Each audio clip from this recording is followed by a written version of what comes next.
Yes, we've made it. We've made it to the correct and the incorrect dance moves. We've made it to a Friday. Good evening, South Africa. Welcome. You're watching Trending SA right here in S3. Listen, we've got a jam-packed show for you tonight.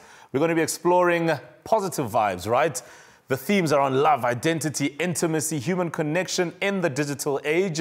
So I hope you're ready for that. And while we're at it, geez, I haven't even introduced myself. Wow. Huh? My name is Mo Flavor, and of course, I'm kicking it with the best trio in the land. She is the reigning queen. She's a mover and shaker, hippin' and hoppin'. She's the gorgeous Loot Love. I'm gonna kill you, Mo. I have so much love for you, but it's a king, honey. It's a king. And, of course, the man who is very mischievous when I looked at him a few seconds ago, and he's always looking like this. He's sitting in that corner there, reigning from the corner, the emperor of Umlazi, Umaple. I don't reign from the corner, I reign from everywhere. And also, the people in the control room never warn us what song they're going to play. So I thought I was going to dance, and then I was just there with Umkombo. I was like, everybody! Yeah, clearly you're not the one who picked the song, right? Yeah. I know, yeah. So our first guest tonight is spearheading a movement, one that is disrupting misconceptions around millennials and their understanding of themes centered around love and connections, as well as the expression thereof. As a founder of Defining, a platform that's affording people from various walks of life the space to narrate their own stories, which celebrates the many ways in which millennials seek meaning, connection, love, truth, freedom, and purpose in the digital age. Take a look at this. Most beautiful, most beautiful.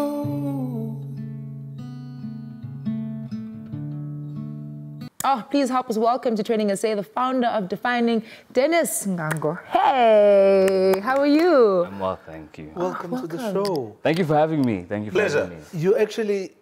You share a name that's similar to a friend of mine. I've got a friend named Dennis Ngango, and you're Dennis Ngango. So there's some similarity. Why are you always trying to involve yourself? You know? You've birthed a platform, I'm going to ignore them. You've birthed a platform called Defining, which is arguably a game changer. I wouldn't say arguably, I think it is, because I've been there within. Thank you. Please talk us through what informed your decision to actually explore love, intimacy, and human connections in the digital space. I think more than anything, it was really a time to see Black people and Black love on the internet. And especially in a way that wasn't harmful, but in a way that was encouraging and wholesome and thought-provoking. I think that's really just what we set out to do, and it became its own thing, and it grew and it grew and it grew. So you wanted to be the opposite of Tyler Perry? Oh, wow. And that's like Mary had a little laugh. Dennis, let's talk about the principles through which this platform is formed. Yeah. You know, when you look at, you know, the various messages that you are trying to put across from South Africans relating to a number of the themes that you have. Yeah.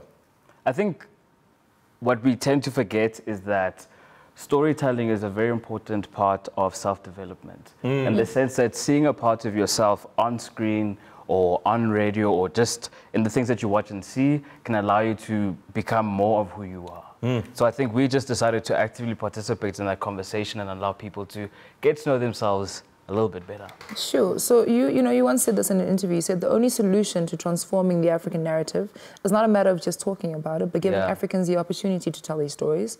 Defining media provides a unique perspective, an inside view, and a connection that would otherwise be lost. Our vision is to create a digital hub of original African content that breaks stereotypes and it enables its people.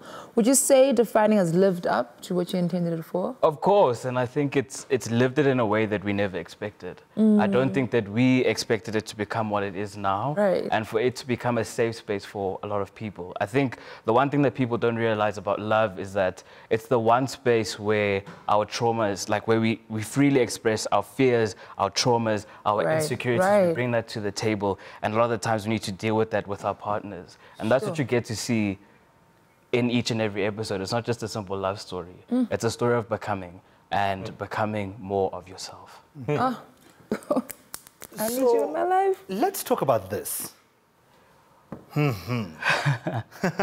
Yes. Listen, so let's talk about the business side of your platform. Yes. Like, how does that work? So we initially the thing with my team, I have my producer Norma and my videographer Bongani. The three of us were all pursuing different careers. So, for example, I'm an industrial engineer by profession. Right. And we just started creating... How old are you? I'm 26. Oh, okay, cool. Yeah. And you're already on that. And you're an industrial engineer and you're doing all these things. Guys, please learn. What have you done with your life? Mina. Listen, they don't understand that it's difficult being an emperor. And I Oh, you're picking sides. I'm picking sides. I just say, I see you. We see each other. You know these ceremonious positions. You, on the other hand, I mean, this is a big deal. It's a massive deal, yeah. Just with what Mable was alluding to about making that list. I mean, what does that say about where you want to take things just from that perspective? I think the biggest thing for me when we got that is that it's a publication in Nigeria. And we had just been focusing on South African stories till now. So the fact that a Nigerian publication was able to recognize us and the impact we're making in our small space really just shows us that it's time for us to build, it's time for us to grow and not only focus on South Africa, but go Pan-African. But also clearly there's nothing small about it. Yeah. So please stop using that word. Thank you. Small in your life. We are this generation. We know every 1st of January, it's about how we are cutting people off, we are leaving things behind, we are nonchalant. Like you even see with the millennials that are becoming Gen Zs, like you know those millennials that are in between. They're all about this nonchalant, we just don't care about everything. What has your platform taught us about our ability as millennials and Gen Zs to actually connect? I think the one thing about us is that we're in a space where we get to understand. Our generation is open to hearing and learning from other people. And I think that's what sets us apart from the different generations, where we get to explore and we have access to explore different stories. Do you think that we are moving forward? Of course. I think you're not able to hate someone that you understand. So I think with having the ability to understand and to watch and to learn, you can only become better and treat people better and become better. Like you. I mean, you've grown this platform in an incredible way. It's grown in leaps and bounds. I mean, the numbers speak volume. Yeah. I mean, do you see yourself expanding it beyond the digital platform and, you know, exploring other mediums? Television, for example?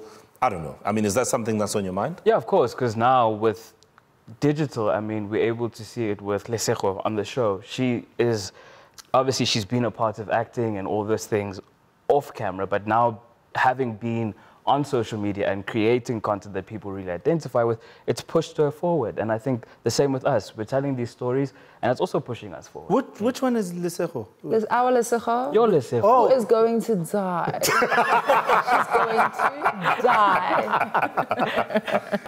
But I mean, also, what has working on something like this taught you about connection, love, you know, identity and companionship? Because, I mean, even as much as, you know, whoever consumes the content is learning, but it's also an experience for you. Yeah, I think that at the end of the day, we all have these imaginary inadequacies that we push and pull towards ourselves. And through creating the content that we've been able to, I've learned that everyone's deserving of love. Everyone's deserving of friendship, irrespective of your traumas, your past. There's a space for you. You just need to be patient and you need to actively participate and it will come. Oh my gosh, you are such a joy. Oh, you are going to be... You already are amazing, and I think your star is only going to get bigger. Thank you so much for joining us on the show. Thank you for having me. Thank you. My Blair and I are definitely coming together. Not Blair, not him. My real bestie. Yes. We want to come on the show. For Defining Friendship. Yes. Yes. Oh, wait, is it on? Yeah. It's on. Mo, we must also go for Defining Friendship. Yeah, no, of course. But he's got my number. I mean, I'm just so relaxed. Yeah. Okay, only real friends allowed. Thank you so much, guys. Amazing. Dennis, thank you so much. Mo needs to come define love, though. He does. Come Yeah, on. well, He really does. Be serious. I mean, I've learned a lot about that too. So, absolutely.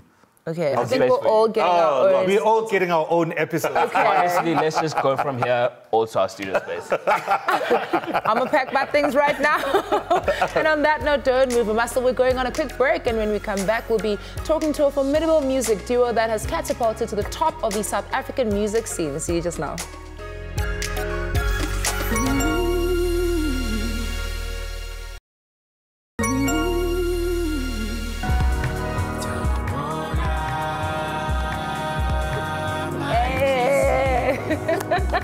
welcome back to #ZAR. On 3, our next guests are pioneers and multidisciplinary artists who have solidified their position in the alternative sonic and visual space by creating music that draws influence from Kwaito, Afro, funk, neo-soul and hip-hop, and they are fiercely bespoke in their expression, lyricism and conceptualization. Their music has cemented them as master storytellers who are influenced by homegrown sounds and experiences, yet who narrate tales that take in where the future might take us as a society. Welcome to TrendingSA, the collective powerhouse that is Darkie Fiction. Yo. What an intro. Surely Ningateta at this point. I mean, Moses,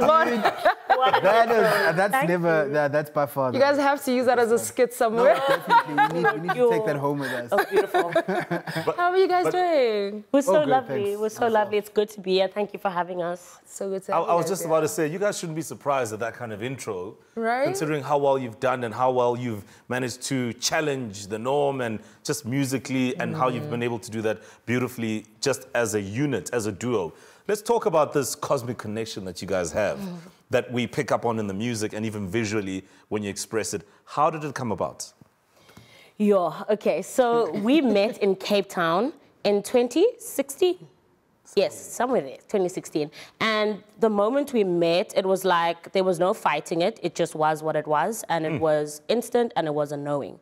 And then we were together for a year after that. And then after that, we were like, hey, dude, let's become a music duo and let's move to Joburg. And then that's how the whole Joburg thing happened. Sure. But yeah, it was just an instant thing. And to speak on what you said about like, it shouldn't be a surprise. It's like one thing when you're doing something, you don't feel how someone can describe you because you're doing it, you're hustling, you're trying to make it happen. But when you hear back what you've done, it's really nice to hear those like lovely words about who you are. Sure. And I mean, obviously you talk about Joburg, but there's also a massive story around Cape Town for the both of you, and also the fact that individually you were musicians.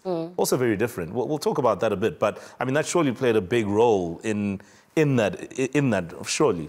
Yeah. I mean, Cape Town will always be a magical place for us. And it's one thing to kind of like go out and like expect certain things and, you know, but when you got to Cape Town, it was kind of like you're doing your own thing, I'm doing my own thing, but just by chance we happened to meet and we're still together right now. And what do you make of that by chance and how it all came? Is it really by chance? No. Right? Was it always going to happen? Yeah, it's definitely a God thing. It's definitely not an us thing and a chance thing. It's definitely like God. Yeah, it's definitely not by chance. This is meant to be. It definitely is meant to be. Like, we can feel the energy. It's so beautiful. So at what point did you guys actually decide we are Darkie Fiction? This is what we're doing, this is how we're moving. Forget our individuality as a rapper, as a singer. This is us. I think the point was we were in the car listening to the radio and we were just a bit tired of what we were hearing at the time. I'm so offended. Not dragging radio. I'm so offended. But listen, let her finish, guys. Hold on. Let her Maybe I'll finish. save it, maybe I won't. Don't. Speak your mind. Continue.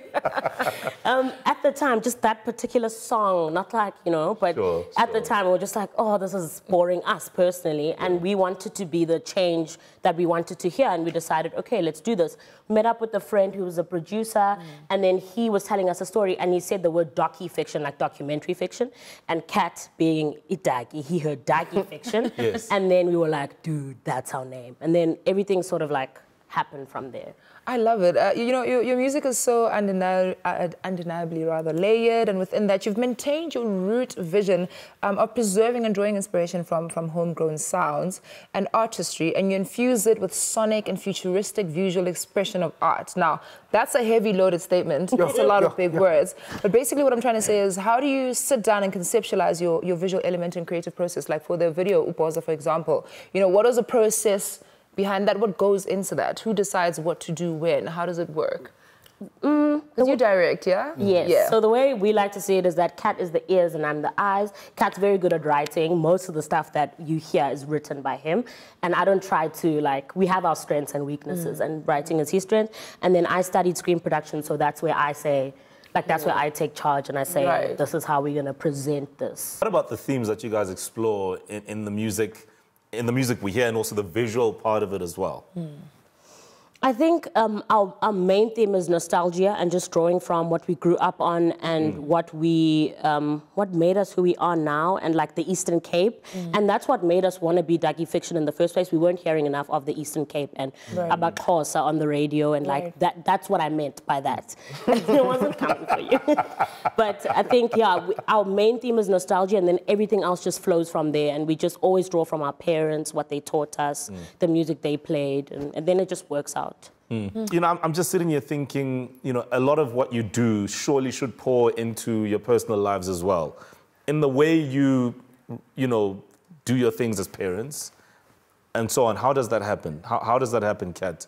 Yes, your music is there and the career is there. Surely there's a lot of it that also comes into your personal lives as well, in the way you, for example, raise your kids.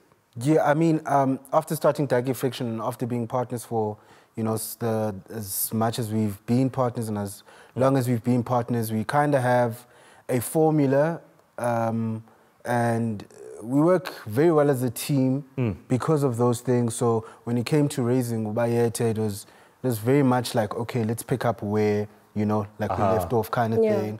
We always, like, for instance, just last night, we realized that Ubayete is getting, like, new things. She's becoming more naughty. Yeah. So we literally sit down and say, okay, cool, we've just put Ubayete to bed.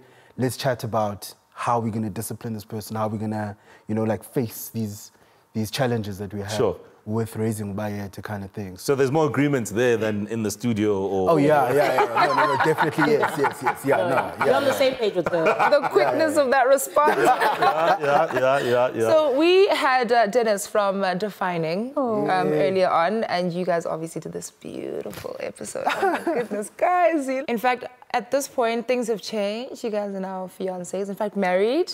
Fiancés. Yes. Fiancé is married. Oh, guys. Congratulations. Thank you. So at this point, with all these experiences, how do you define love now? Yo, that's hectic. That's a toughie. Yo, that's a toughie. When we got engaged, I asked Kat, like, oh, do things... Because, like, he proposed, we went home, then I was like, so can we just, like, watch The Bachelorette? Like, can we just watch the... Like, do we just go back? What changes now? Like, are we just... You know, because it's like, should we change? But I don't think anything changes. It's just, like, a title, and it's a level where you already were. So it's just like, you're a fiancé, and that's a title, but you're already there. So I don't think anything changes. Oh, man. And how has your relationship evolved since you became parents? Because that is a big change. I think for me, it's definitely made me attracted to Yoza in different ways. Oh, look at her! Yeah, I mean, like, come on. Guys, I want to eat her cheeks. She's so beautiful, she's guys. Yeah, she's less cute when you live with her, though. Because because you see the real. Fine. You guys can bring her over. I'm ready. I've already got a whole squad. They can be a little trio. It's cool. I got you. Where were we? What you were talking about you love more things. Oh, yes, definitely. Like, I've come to see her in a different light, obviously being a mother now and not just Yoza, you know? Yeah. So now I think it's highlighted a lot of her characteristics that maybe I didn't see before. Right. And obviously it's coming out with Ubayete and how she raises her. So I think for me, it's definitely made me, you know, love her even more and see more of her. Now that we have a child. Oh, shout out. There's this thing around defining our style of parenting, right? And I know it's a very topical thing amongst millennials. And yours has already given me a look. I'm just interested to know what you think. People call it like conscious parenting, whatever. Yes. I mean, what is your style of parenting? And I'll stay with you, Kat, and we'll go to yours because I want to see something. Okay.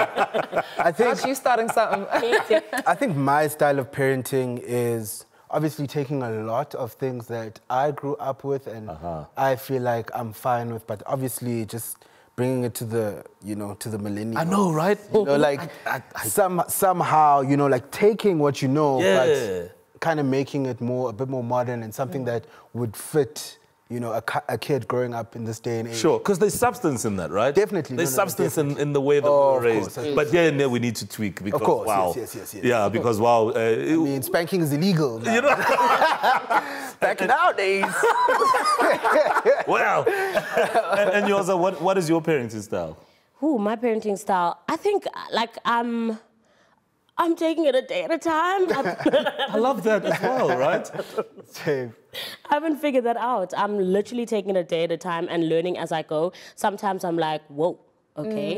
And I have to assess and I'm still also now finding myself after pregnancy. Yeah. And like I still, a year and a half and I'm still like not sure who Yoza is because I've been pouring so much into her. It takes at least 3 years to figure it out. That makes sense because I'm still like, whoa. So yeah, I don't know, but I'm enjoying it and I'm taking it day by day. I love that honesty. Let's talk music quickly before you go. Pura, new music. Sir. Let's talk about that. Oh man, we were so excited for this one. It's the first time in a long time that we released music. Yeah, COVID. And after this whole COVID thing, it was I think a step in the right direction for us.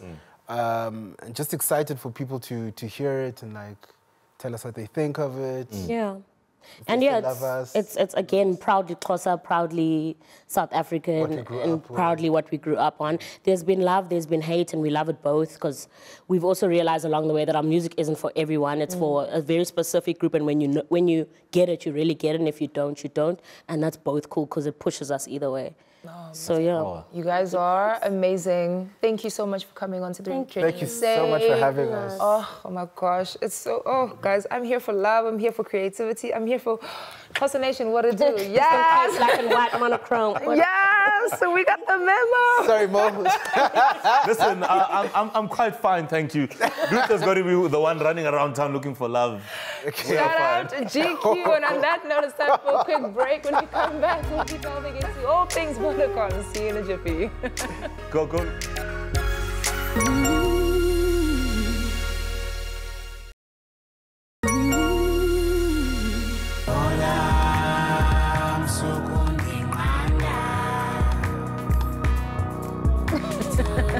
I see you found your rhythm, my player. Welcome back to #on3. It's time to go further together with Vodacom.